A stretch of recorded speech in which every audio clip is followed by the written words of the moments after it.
Hola, hola, muy buenos días. Bienvenidos a este 3x7. Hoy es sábado 25 de mayo. Enrique Chávez, Carlos Paredes y Valery Vázquez de Velasco. Vamos a analizar esta semana que está terminando y que ha tenido un quiebre dentro de la fiscalía, ¿no? Con esto de la destitución de Patricia Benavides y por otro lado el regreso en realidad por medida cautelar, es decir, el regreso por ahora de Zoraida Ábalos. Nuevamente, los equipos del país, ¿no? Estos equipos enfrentados tienen batallas ganadas y esta vez le ha tocado al lado caviar, diríamos, Enrique, Carlos. ¿Cómo están? Buen día. ¿Qué tal? Hola, ¿cómo estás, Valery, Enrique? Sí, mira, es un capítulo más de este pulso, de estos puyazos que claramente se dan uno y otro bando, ¿no? El Ministerio Público, creo yo, es escenario hoy de la extrema polarización que hay en el país, pero con un agravante que ha llegado a la Administración de Justicia y no hay más. eh, Pérfido término que decir que la justicia está politizada y cada vez más la política extremadamente judicializada, ¿no? Esta semana ha regresado la fiscal inhabilitada, Zoraida Ábalos, a través de una medida cautelar. Quiere decir que una sala de la Corte Superior ha dicho que sus derechos al debido proceso y a la motivación para sancionarla no se resguardaron, y por lo tanto, mientras se resuelve su demanda principal, ella regresa en medio de globos y flores, al parecer, de una portátil que se encargó de organizar todo eso, ¿no?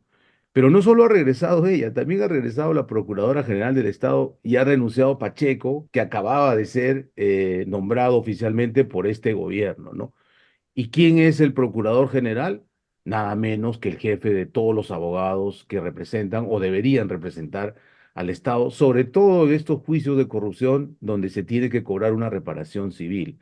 Ahora, ¿qué pasa con todo esto? Esta misma semana también la Junta Nacional de Justicia ha destituido a Patricia Benavides, a su hermana y a una fiscal más que en el camino ha sido arrollada por todo este afer de la supuesta organización criminal que dirigía Benavides en el Ministerio Público. Hoy han quedado cuatro fiscales supremos: Pablo Sánchez, Juan Carlos Villena, que es el interino, Zoraida Ábalos, que regresa, Delia Espinosa, que está investigando a Patricia Benavides, y entre los cuatro van a tener que nombrar ya, ahora sí, a un fiscal de la nación titular. Se ha descartado a Sánchez y a la misma Ábalos porque han adelantado que no quieren volver a ser fiscales de la nación, ya lo fueron. Estaría entonces entre Villena y Espinosa. Lo más probable es que ratifiquen a Villena y le den la titularidad por 3 años, prorrogables a Ajá. 2 meses. Pero, ¿qué pasaría si a nivel de Corte Suprema, la Sala Constitucional revoca la cautelar de Zoraida Ábalos y la sacan de nuevo? O sea, ese voto vale, ya no vale, lo que hagan ese interín va a valer o no va a valer. Lo que está pasando es una precariedad absoluta de las instituciones donde el Ministerio Público, que es titular de la acción penal y que vela por el cumplimiento de la legalidad, se ha convertido en un escenario de facciones, la noche de los cuchillos largos. ¿Y quién es el que sale más perjudicado? El ciudadano de a pie que ya no tiene la mínima garantía de que un ministerio público investigue adecuadamente algún caso que tenga que reclamarle, ¿no? Claro, yo creería que sí, los votos de Zoraida Ábalos, si dura una semana o un mes o lo que diga la medida cautelar, van a valer, pero por eso también creería que van a estar corriendo con algunas decisiones. Y un poco para preguntarte, Enrique, ¿cuál es tu mirada de todo esto? Te vuelvo a preguntar lo que le decía a Carlos al inicio. ¿Es un logro caviar este? Y a partir de esas decisiones, los caviares tendrán un margen de ganancia, digamos, durante el tiempo que dure Zoraida Ábalos en este cargo. ¿Así es como lo ves también? Efectivamente, depende de las decisiones que se vayan tomando, pero yo creo que incluso la configuración del Pleno de Fiscales Supremos ahora mismo y con la destitución de Benavides eh, tira para ese lado. Yo creo que vale la pena además revisar el criterio por el cual se ha restituido a Zoraida Ábalos. Más allá de esta pugna que es, como dice Carlos, insoportable o muy grave y muy complicada, porque en realidad yo creo que lo que se requiere en la fiscalía es una suerte de fumigación general, francamente. Eh, Una bomba atómica. la verdad que es un actor sumamente politizado, un nivel muy bajo desde las fiscalías supremas, pasando por los fiscales Lavajato, pasando por el tema del EFICOP, que lo hemos visto también la semana pasada y cómo se les enmendó la plana. Me parece que no solamente es un nivel bajo, sino sumamente politizado. Y eso tiene un reflejo. Peligroso por lo mismo, ¿no? Absolutamente. Y eso tiene un reflejo en la apatía ciudadana, ¿no? Cuando dicen, ¿por qué la calle no sale? La calle no sale porque no le crea a ninguno de los dos lados. Porque aquí no hay santos, ¿no? Y pecadores. Acá lo que hay es una crisis sumamente profunda cuya credibilidad se refleja precisamente en esta falta de interés de la ciudadanía. Entonces, claro, seguir caracterizando al país, y eso es parte del pecado de la prensa, seguir caracterizando al país en esto de buenos y malos al final está redundando no solamente en esa apatía, sino, creo yo, a despecho de la propia credibilidad del periodismo. Pero volviendo al criterio para cerrar de lo de Ábalos, claro, me parece que al Congreso se le pasó la mano al destituirla de esa forma tan brutal, por lo que finalmente había sido la justificación de ella, es decir, yo he seguido un criterio que siempre se ha dado, que es en la práctica no investigar al presidente de la República y menos denunciarlo constitucionalmente fuera de los preceptos, 4 preceptos claramente establecidos en el 117 de la Constitución. Ahora, evidentemente esto cambió con Castillo, Pablo Sánchez cambia el criterio, lo cual da cuenta, ¿no? Da cuenta de que, claro, que la situación era gravísima y luego Patricia Benavides eventualmente plantea esta denuncia constitucional que si bien tuvo pues un peso, creo yo, simbólico, marcó un antes y después, ¿no? En el desarrollo de lo de Castillo. Pero Ábalos lo que está diciendo es, yo he seguido el mismo criterio de siempre, que además es lo que de alguna manera está reclamando ahora Dina Boluarte, ¿no? Cuando dice, no me investiguen, todavía no ha Mm. presentado la demanda competencial, ¿no? Ante el Tribunal Constitucional, pero dice, a ver, de fondo está el tema que, claro, que tenía una lógica también antes, ¿no? Que era que si tú investigas a un presidente, lo estás entregando digamos, a un riesgo político muy grande, ¿no? Eso siempre ha sido, entonces, es un poquito lo que decía Toledo, déjenme trabajar, ¿no? O Mm. sea, lo que los Yo conozco mis presidentes, pescados. es decir, Pero en el déjenme caso, trabajar, ¿no? Entonces, en ahí el, hay un criterio jurídico que se va a tener que revisar y se va a tener que replantear, pero claro, lo que ocurrió en los últimos años era pues una crisis política, yo creo, siempre lo repito, en el caso de Castillo, inmanejable, ¿no? Y en ese momento es que se cambia el criterio y bueno, ahora las puertas se han abierto, ¿no? claro, y viene de antes, ¿no? También del Congreso con mayoría fujimorista, ¿no? Que también hizo y deshizo y finalmente también cambió un poco las reglas del juego. Pero en el caso de Zoraida, en todo caso, ella tomó esa decisión finalmente de no investigar y luego dentro del mismo Ministerio Público se revierte esa decisión con Pablo Sánchez y ahí hubiera quedado, ¿no? Pero sin embargo, estamos hablando de destituciones todo el tiempo, ¿no? De inhabilitaciones por 10 años. Es como cortarle las piernas a una persona, a una institución o lo que sea para siempre, ¿no? Lo que se trata de hacer es a ese nivel, ¿no? Si hablamos, no sé, si hacemos un paralelo con lo que es la delincuencia, pues antes eran amenazas, ahora son sicarios. Es a muerte la situación y en todos los niveles, ¿no? Lo que se trata es que desaparezcan las personas. Y es lo que ha pasado también con Patricia Benavides ahora, aunque ella ha dicho, junto a su abogado, Jorge del Castillo, que va a seguir peleando, ¿no? ¿Cómo va a ser esa figura? Porque también podría volver, a pesar de haber sido destituida. Sin duda que ella no se va a rendir, ¿no? Ya han anunciado incluso acciones de amparo y demás, van a ir incluso, han dicho, a la justicia supranacional.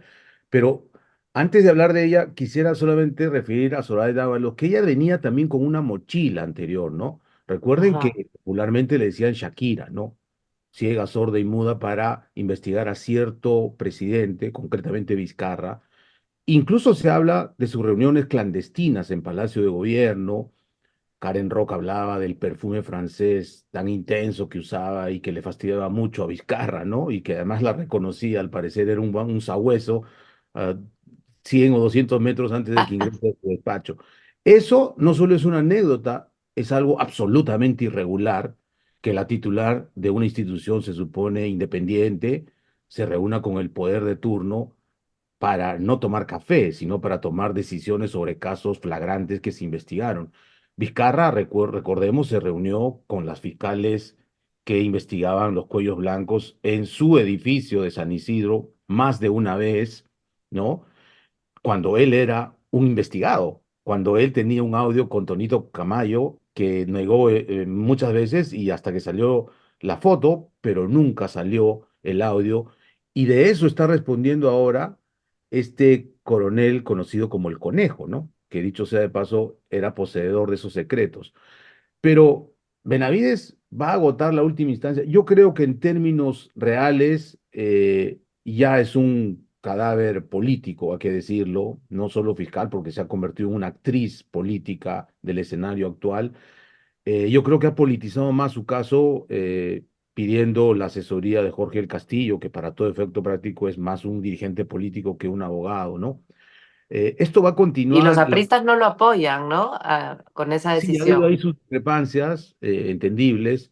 La propia Junta Nacional de Justicia está tremendamente debilitada, yo diría incluso deslegitimada, ¿no? Solamente quedan cinco. eh, el Pero por señor eso también va a avanzar la Escuela de la Magistratura, este proyecto de ley en sí, este tiempo, ¿no? En este último mes que queda de legislatura.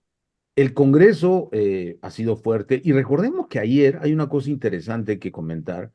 Jaime Villanueva Barreto, que es el súper testigo acogido a la colaboración eficaz, ayer por primera vez desde que ha sido detenido decidió hablar a la prensa en la puerta de la fiscalía donde ha ido a declarar y ha dicho dos cosas muy contundentes, que él reconoce sus errores y delitos y pide perdón por eso a su familia, al país, y una manera de resarcir, dice, esos delitos y ese daño que ha hecho a la sociedad es diciendo la verdad y únicamente la verdad. Y ha sido contundente en decir que se ratifica en todas sus declaraciones, tanto en EFICOP como en la Fiscalía o en el despacho de la doctora Delia Espinosa o en el propio eh, fiscal Alcides Chinchay, que está investigando el caso Gorriti.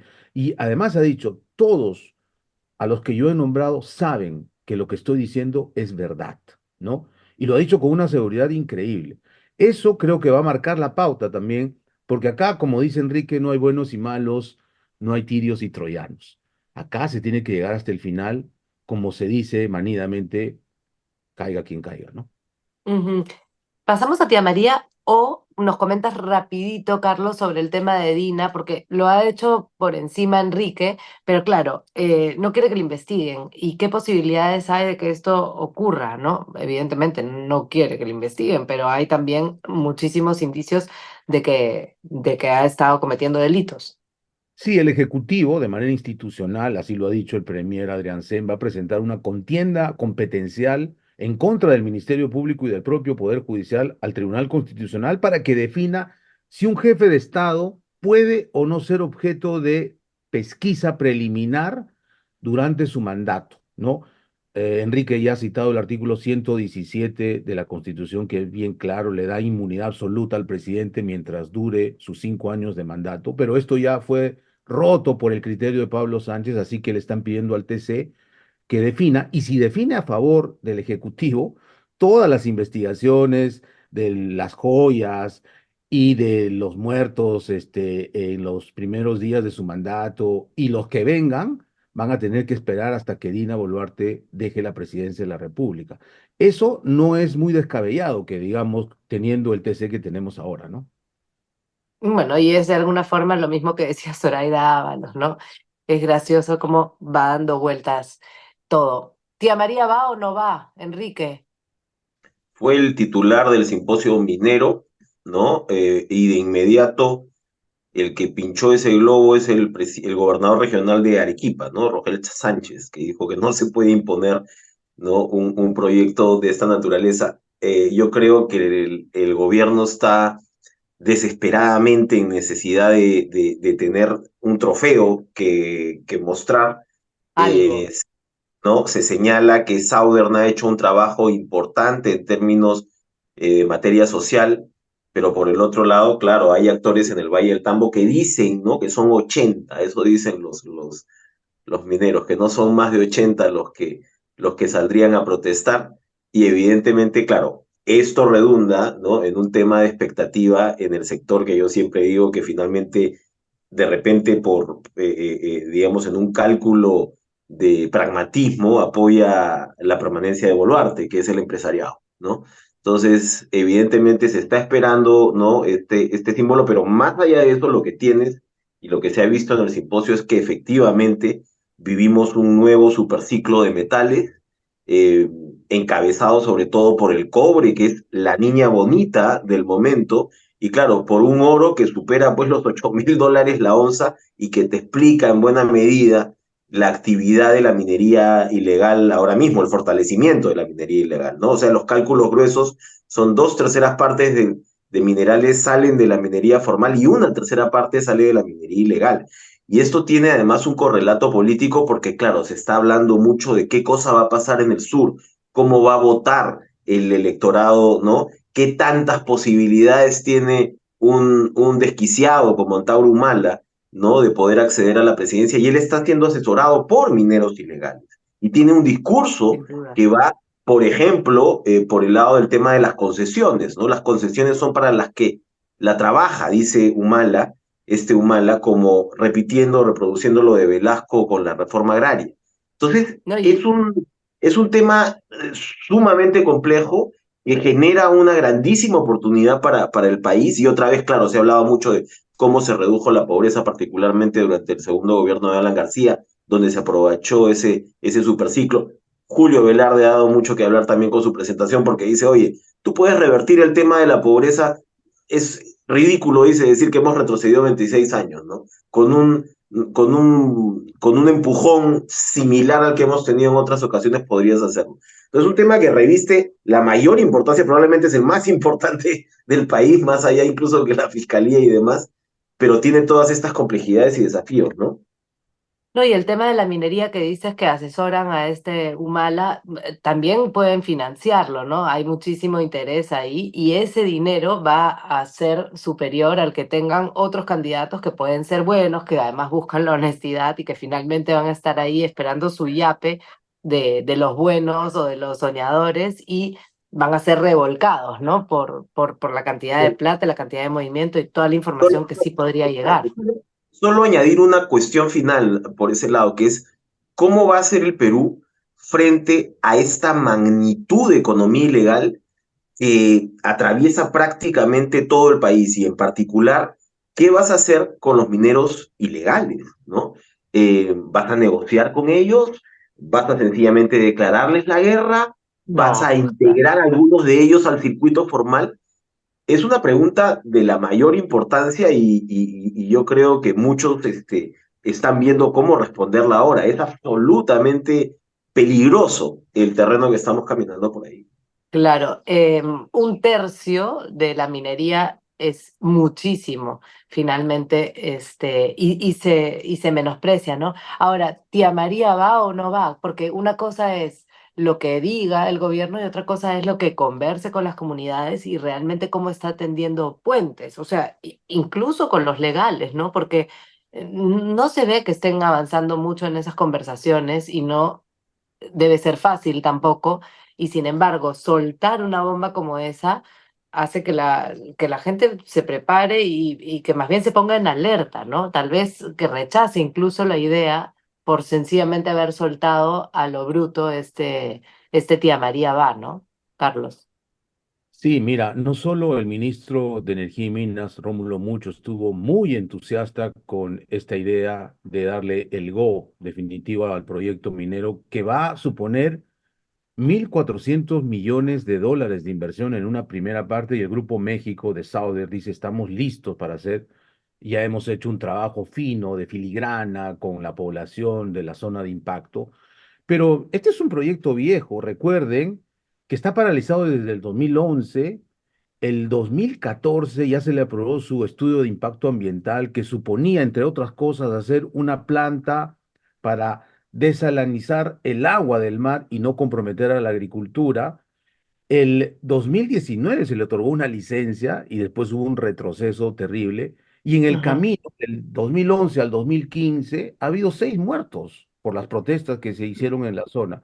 Así que esto no es una cosa fácil de llevar. No. Como dice Enrique, empezamos un super ciclo de los metales, especialmente el cobre, que es el metal de la transición de combustibles de origen fósil a las fuentes energéticas más limpias, sobre todo la fabricación de carros eléctricos, por ejemplo, ¿no? Y ahí Sí. en el Perú, en litio, también puede capitalizar muy bien este superciclo. Y el oro, hablando del oro, recientes estudios publicados en el comercio dicen que el 40% del oro que se produce en el Perú lo produce la minería ilegal. Y esto supone más de 5.800 millones de dólares negros, sucios o como fuere, que pueden ingresar a la política para pervertirla, pueden corromper a una serie de autoridades, desde policías, fiscales, jueces, periodistas, todo lo que ustedes quieran, ¿no? Así que es pernicioso. ¿Y cuál es la solución? No solamente es garrote, tiene que haber zanahoria también. El Estado tiene que asumir su responsabilidad de que es actor principal en esto y tiene que buscar un camino factible para Conciliar. a 400.000 mineros, hacer la cosa más fácil y no un reinfo que es simplemente patear el problema para adelante y capitalizar este recurso, que es muy importante, con reglas de juego claras y con una estrategia muy clarita. En el simposio que estuvimos con Enrique, escuchamos a un ex ministro colombiano que la tenía clarísima, ¿no? En la minería ilegal. O sea, las recetas están ahí, lo único que nos falta es ponernos a trabajar en serio y hacer de esto una política de Estado, ni siquiera de gobierno, ¿no? Que es muy importante, mucho más importante que las cuitas del Ministerio Público y la Junta Nacional de Justicia y los caviares y la derecha bruta y achorada. Creo que va más allá. Pensemos en país de una vez, ¿no? Sin duda, va más allá. Podríamos hacerla del estribo sobre la liberación de la empresaria, aunque ya estamos en el tiempo. ¿Cómo van sus Solamente, tiempos? solamente, sí, ya estamos volando, pero solamente añadir que esto te vuelve a recordar que la policía tiene cuerpos de élite sumamente profesionales y sofisticados. Evidentemente es una buena noticia para empezar para el gobierno, pero va mucho más allá de la destreza que tiene o de la cual carece el gobierno, que es efectivamente cuando la policía opera bien, da estas excelentes, ¿no? Estos excelentes resultados. Y por ahí es que hay que ir, ¿no? Por ahí es que hay que ir finalmente cuando hablamos del tema del combate contra la inseguridad. Es decir, inteligencia, estrategia, fondos y realmente promover a los buenos policías que qué duda cabe, ahí están.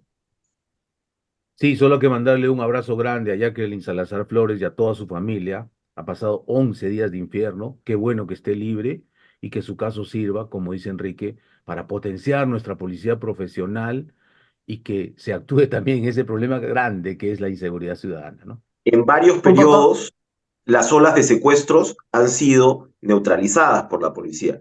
No Cero. sería Comisión de secuestros la era primera vez mínimo. y ahora estamos viviendo un nuevo periodo que puede, creo yo, ser revertido. así es, un poco de esperanza dentro de todo esto y lo mismo podría pasar con la minería y todo lo que hemos hablado si es que nos ponemos las pilas como país. Nosotros nos despedimos, abríguense, todos estamos resfriados, todos estamos así con Sí, este cambio de clima, ya llegó el invierno. radical. Abríguense, tomen su tecito caliente y hasta la próxima semana. Un abrazo. Despiteado. Sábado próximo.